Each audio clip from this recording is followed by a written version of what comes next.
गोविंदपुर गांव में एक मदन नाम का किसान अपने बीवी और बच्चे के साथ रहता है। मदन का लड़का रामू पढ़ने में बहुत ही होशियार है। हर रोज शाम को जब मदन की पत्नी सावित्री खाना बनाने बैठती थी तो मदन अपने लड़के को पढ़ाया करता था और रामू भी मन लगा के पढ़ता था।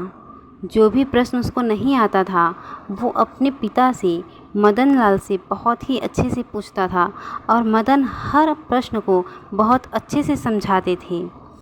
रामू की पढ़ाई कराने के बाद मदन, रामू और मदन की पत्नी सावित्री खाना खाने बैठ जाते हैं। रामू की माँ सावित्री रामू से कहती है, बेटा रामू, तुम अच्छे से पढ़ाई लिखाई कर लो और फिर मेरे लिए खूब बढ़िया सा बड़ा सा घर बनवाना। और फिर रामू कहता है, हाँ मैं जब बड़ा हो जाऊंगा तो तुम्हारे लिए बहुत बड़ा घर बनवाऊंगा और तुम्हें बड़ी बड़ी गाड़ियों में घुमाऊंगा, तुम्हें मैं शहर ले जाऊंगा, तुम्हें अच्छे अच्छे मैं कपड़े दिलाऊंगा, माँ मैं तुम्हें हर सुख दूंगा। और फिर तीनों लोग हंसने लगते हैं। इसी तरह से हंसी खुशी से ज़िंदगी निकलती रहती है। सावित्री सुबह सुबह उठ के खाना पीना बनाने में लग जाती है क्योंकि रामू का स्कूल होता है और वो सुबह सुबह स्कूल जाता है। तो सावित्री खाना बनाने के बाद रामू को तैयार भी करती है। तैयार करने के बाद रामू के सिर पे अच्छे से हाथ फेरती है और कहती है, बेटा अच्छे से पढ़ाई करना।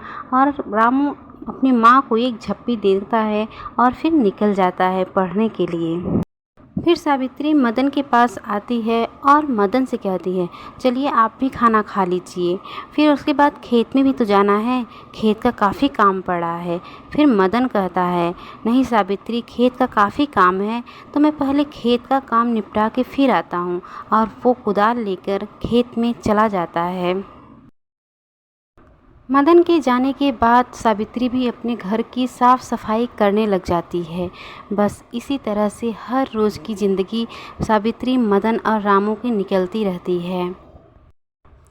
एक दिन मदन अपने घर के बाहर बैठा होता है और तभी रामू आता है और बोलता है, पापा स्कूल का फ़ीस जमा कर दीजिए, सर कितनी बार बोल चुके हैं। फिर मदन कहता है, हाँ बेटा रामू, मैं जल्दी ही फ़ीस जमा कर दूँगा, बस तुम मन लगा के पढ़ाई करना।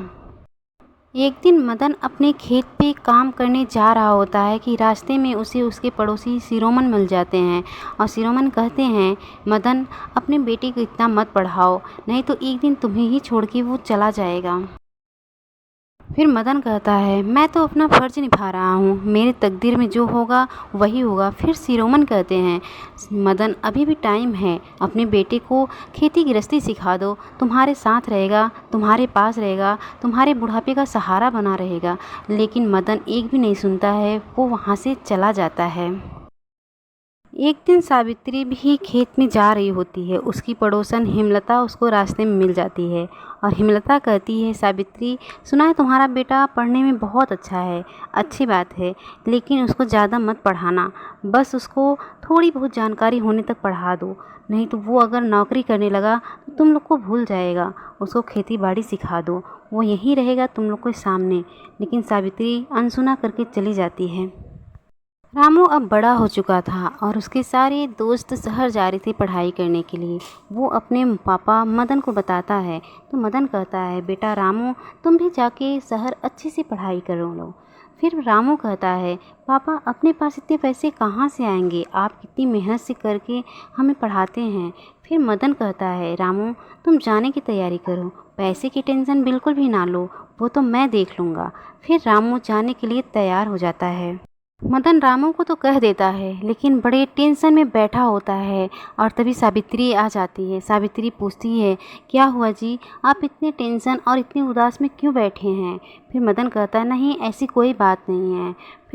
फिर सावित्री कहती है, देखिए जी, कोई तो बात है आपको परेशान कर रही है।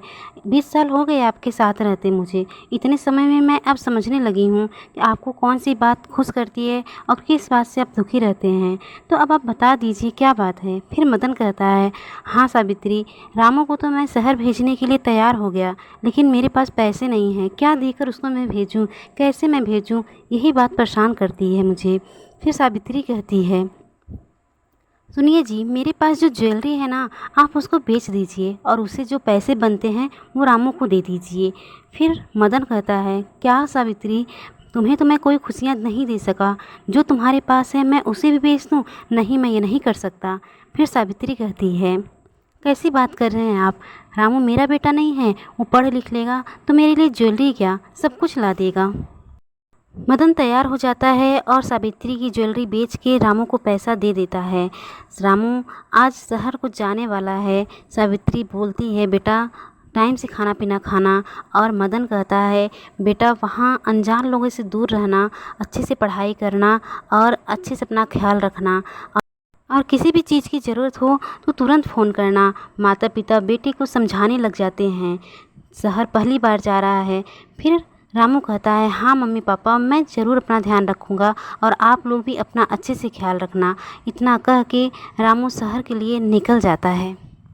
रामू पहली बार घर से अकेले निकल रहा होता है और घर से इतनी दूर जा रहा है।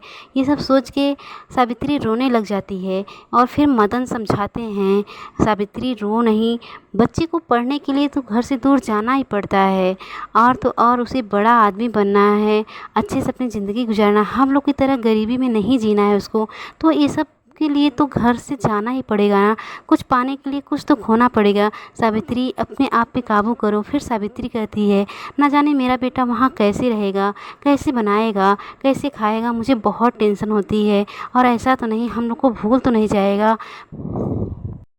सावित्री माँ है और माँ के दिल में कई बात आती हैं।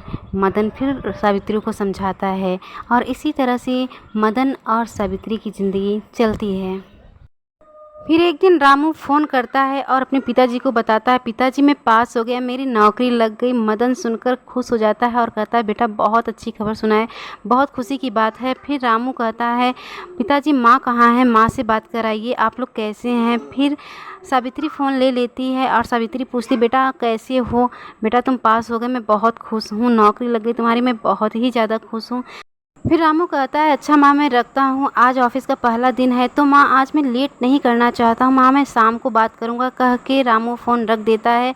और इधर सावित्री और मदन के तो खुशी का ठिकाना ही नहीं है। और फिर सावित्री मदन से कहती है कि आज मैं बहुत ही ज़्यादा खुश हूँ, मेरे बेटे की ज़िंदगी संवर गई, बहुत ज़्यादा खुश हूँ। एक दिन सावित्री झाड़ू लगा रही होती है, तभी उसकी पड़ोसन कमला आती है और पूछती है, तुम्हारे बेटे की नौकरी लग गई सावित्री। सावित्री तो फूले नहीं समा रही होती है और वो तारीफ़ की फूल बांधने लगती है, हाँ कमला मेरा बेटा बड़ा बाबू बन गया है, बड़ा ऑफिसर बन गया है, पढ़ लिख कर कमाने लगा है। फिर कमला कहती है, देखो सावित्री संभाले रहना, ऐसा नहीं कि वहीं शादी वादी करके वहीं रह जाए और तुम लोग को भूल जाए। आज रामू का ऑफिस में पहला दिन है और ऑफिस में पहुंचते हुए शिप्रा से मिलता है, लेकिन शिप्रा उससे कुछ बोलती नहीं है, वो सिर्फ देख के वहां से चली जाती है।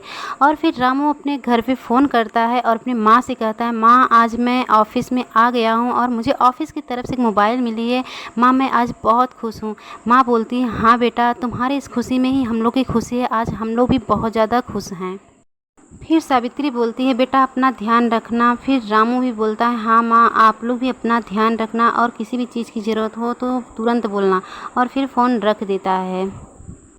एक दिन रामू अपने ऑफिस के बाहर बैठा होता है और वहाँ पर शिप्रा आ जाती है। फिर दोनों आपस में बात करने लगते हैं। शिप्रा और रामू बहुत अच्छे मित्र, बहुत अच्छे दोस्त हो चुके हैं। और फिर शिप्रा और रामू आपस में एक दोनों को पसंद भी करने लगते हैं। अब तो रामू और शिप्रा दोनों एक साथ ऑफिस से जाते भी हैं और ऑफिस आते भी हैं। शिप्रा और रामू अब पूरी तरह से मन बना लिए थे एक दूसरे से शादी करने के लिए। और इधर सावित्री मदन से कहती है, क्यों जी अब अपने बेटे की शादी कर देनी चाहिए, अब तो वो अच्छा खासा कमाने भी लगा हुआ है, ऐसा ना हो कि वो शहर में किसी लड़की से शादी कर ले और वहीं रह जाए। फिर मदन कहता है, हाँ सावित्री अब हमें रामू की शादी कर देनी चाहिए। रामू और शिप्रा की शादी आज 1 महीने हो गए हैं, लेकिन अभी तक सावित्री और मदन को मालूम नहीं है। रामू शिप्रा से कहता है, शिप्रा हमारी शादी को 1 महीने हो गए हैं, लेकिन अभी तक मैंने अपने मम्मी पापा को नहीं बताया है। तो शिप्रा कहती है, ठीक है आप बता लीजिए और मैं अंदर जा रही हूँ।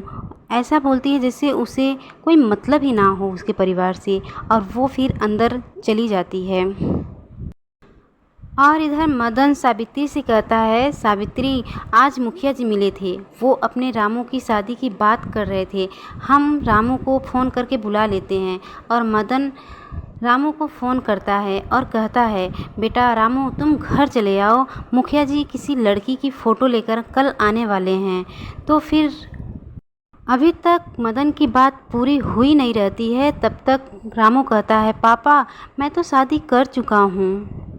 इतना सुनकर मदन एकदम से सन्न रह जाता है। रामू कहता है, पापा मुझे तो शादी के 1 महीना हो गया है, मेरी ही कंपनी में काम कर रही थी लड़की जिसका नाम है शिप्रा, मैं उससे ही शादी कर लिया हूँ।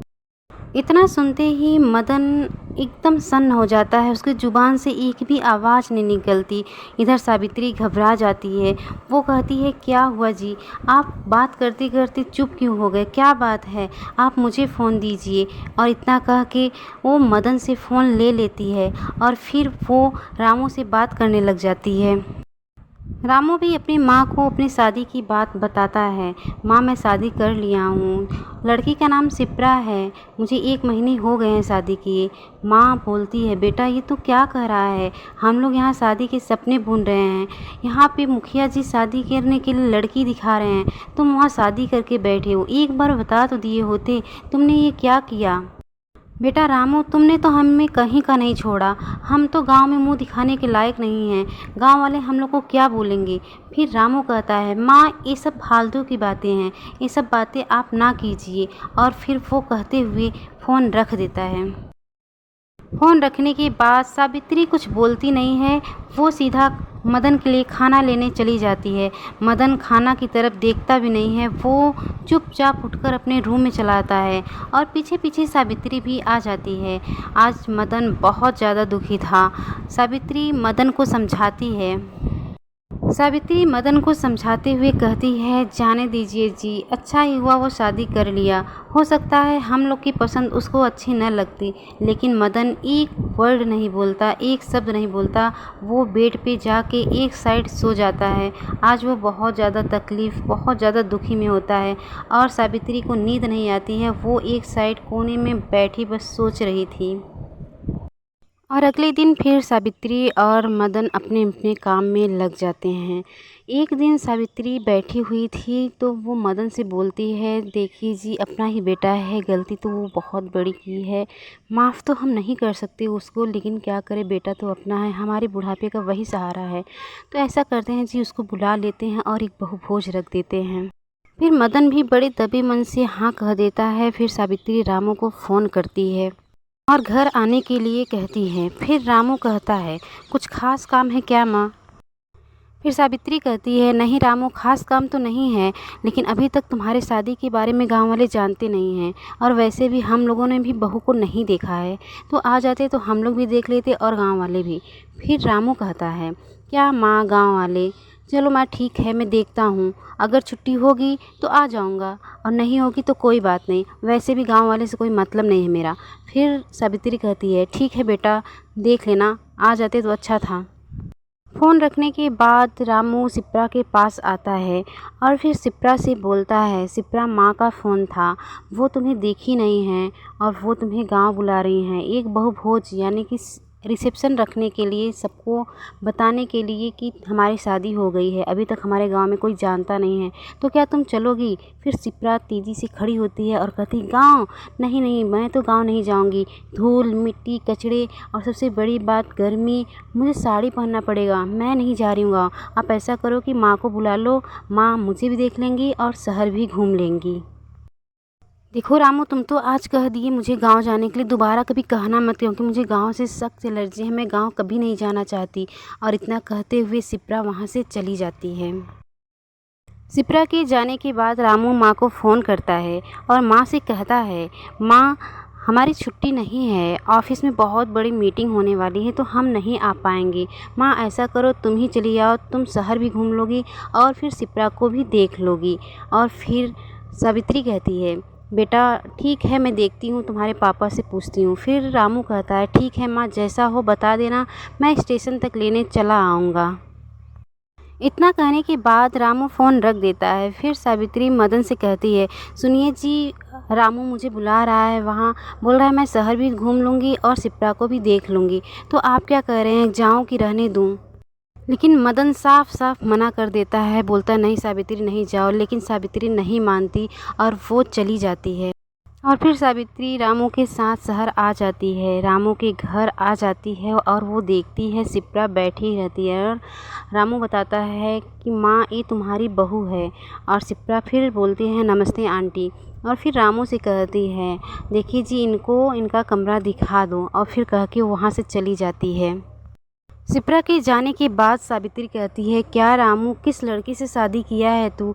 ना तो इसको बोलने का ढंग है, ना कपड़े पहनने का ढंग है। तेरे पिताजी देखेंगे तो बहुत ज़्यादा गुस्सा होंगे, तुम्हें यही लड़की मिली शादी करने के लिए। फिर रामू कहता है, अरे माँ, तू क्या इसके कपड़े के पीछे पड़ी है? जाने देना, ये मॉडल ज़माना है, ये फैशन की लड़कियाँ हैं, तू नहीं जानेगी। तू तो साड़ी पहनने वाली गांव की औरत है ना, इन सब बातों में मत पड़, तू नहीं जानेगी कि फ़ैशन क्या होता है। ठीक है, अभी तुम अपने रूम में चलो और ये सब ध्यान से हटा दो। और फिर सावित्री अपने रूम की तरफ चली जाती है। ऐसे ही कुछ दिन निकल जाता है और फिर एक दिन रामू अपने दोस्तों के साथ बात कर रहा होता है और उसकी माँ उन सब के लिए जूस लेकर आती है। रामू, शिप्रा और शिप्रा की फ्रेंड निशा आपस में बात कर रहे होते हैं। फिर निशा कहती है शिप्रा से, शिप्रा ये कौन है? फिर शिप्रा कहती है ये हमारे घर की नई नौकरानी है। स्त्री को नौकरानी वाली बात बहुत ज़्यादा बुरा लगता है और अपनी बेटे की तरफ देखती ही रहती है। फिर निशा कहती है शिप्रा, इसे कहाँ से लाई हो ऐसी नौकरानी? अगर कहीं मिली तो फिर मुझे भी दे देना। इधर मदन सोचता है कि सावित्री से काफ़ी दिन हो गए बात किए, तो फ़ोन लगाता है। और वो जैसे ही फ़ोन लगाता है उधर रामू फ़ोन रिसीव तो करता है लेकिन बात नहीं किया रहता। तभी शिप्रा चिल्लाती है और अपनी सास को डांट रही होती है, गंवार कहीं की, यहाँ रोने वाली जैसी क्या बात है? नौकरानी हो तो नौकरानी ही बोला जाएगा ना। और ये सब बातें मदन फ़ोन पे सुन रहा होता है और रामू को बिल्कुल भी मालूम नहीं होता है कि मेरा फ़ोन ऑन है।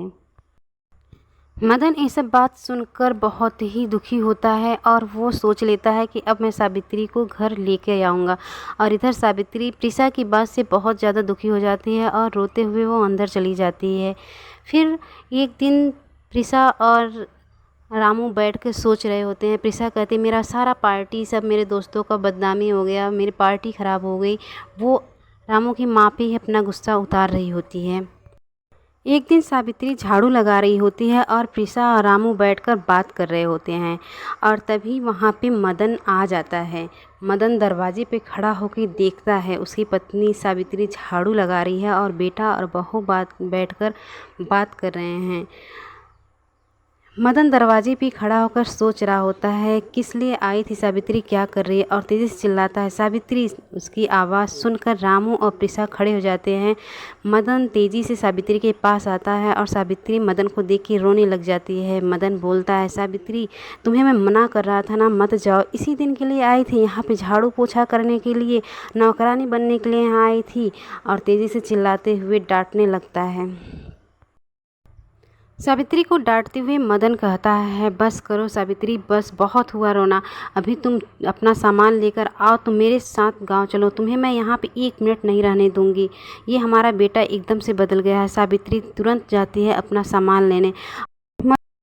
फिर रामू कुछ कहने ही वाला होता है कि मदन तेज़ी से डांटते हुए कहता है बेटे बस करो, तुमने क्या किया? ये किस लिए बुलाया था अपनी माँ को नौकरानी बनाने के लिए? इससे अच्छा था कि तुम बुलाए ही ना होते। तुम्हारे लिए हमने क्या क्या नहीं किया। अभी तक मदन की बात ख़त्म नहीं हुई रहती, उसके पास शब्द भी नहीं रहते कि वो रामू को क्या बोले। और तब तक सावित्री अपना सामान लेकर आ जाती है और मदन सावित्री को लेकर गांव के लिए निकल जाता है। शिप्रा और रामू खड़े होकर देखते ही रह जाते हैं। और फिर एक दिन रामू और शिप्रा ऑफिस जाते हैं। आज कोई ऑफिस में नया बॉस आया है, वो रामू और शिप्रा से मिलना चाहते हैं। बॉस आ जाता है और शिप्रा से बात करते हुए शिप्रा की तारीफ़ करने लगता है, तुम कितनी समझदार, कितनी अच्छी और बहुत ही सुंदर लड़की हो। पूछता है शिप्रा तुम्हारी शादी हो गई है? शिप्रा शादी की बात को अनसुना करते हुए कहती है, सर ऑफिस में बहुत ज़्यादा काम है और मैं बहुत बखूबी अच्छे से काम कर लेती हूँ। फिर बॉस कहते हैं, शिप्रा मुझे तुमसे कुछ अकेले में बात करना है। बॉस समझ जाते हैं कि ये रामू के सामने कुछ नहीं बोलेगी। फिर वो रामू को बाहर जाने के लिए कहते हैं। रामू नहीं जाता। फिर शिप्रा रामू की तरफ गुस्से से देखती है और जाने के लिए बोलती है। रामू चला जाता है और फिर बॉस शिप्रा को बोलते हैं, शिप्रा तुम ऐसे लड़के से कैसे शादी कर ली? तुम कितनी सुंदर हो, वो उसका देखो कैसा है वो। तुम्हारे लिए तो मेरे जैसा कोई हैंडसम लड़का चाहिए होता है। मेरे पास क्या नहीं है, बंगला है, गाड़ी है, तुम चाहो तो एक ही गाड़ियाँ रोज़ घुमाओ। मेरे पास बहुत सी प्रॉपर्टी है। शिप्रा तुम रामू को छोड़कर मेरे पास आ जाओ।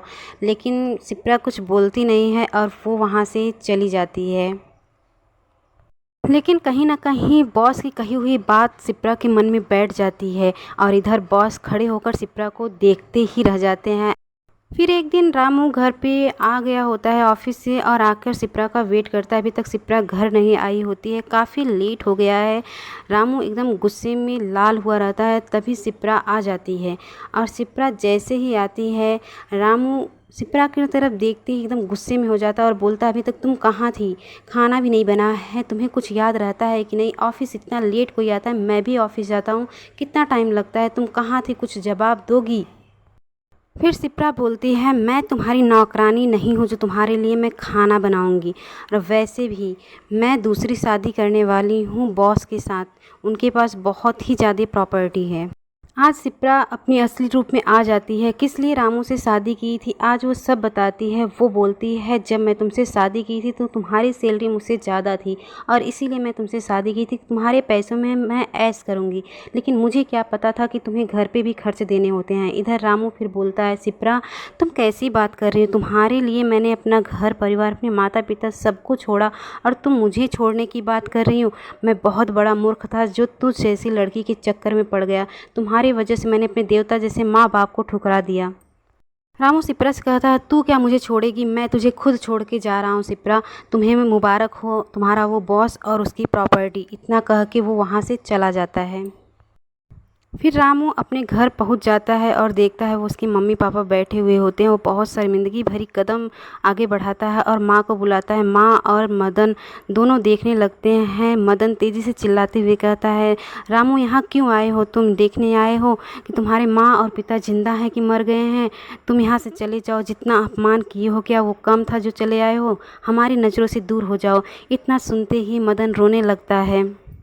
और फिर मदन को रोता देख माँ तो माँ होती है, वो दौड़ पड़ती है अपने बेटे के पास और बेटे के पास जाके कहती है, क्या हुआ बेटा? चुप हो जाओ, नहीं रो बेटा।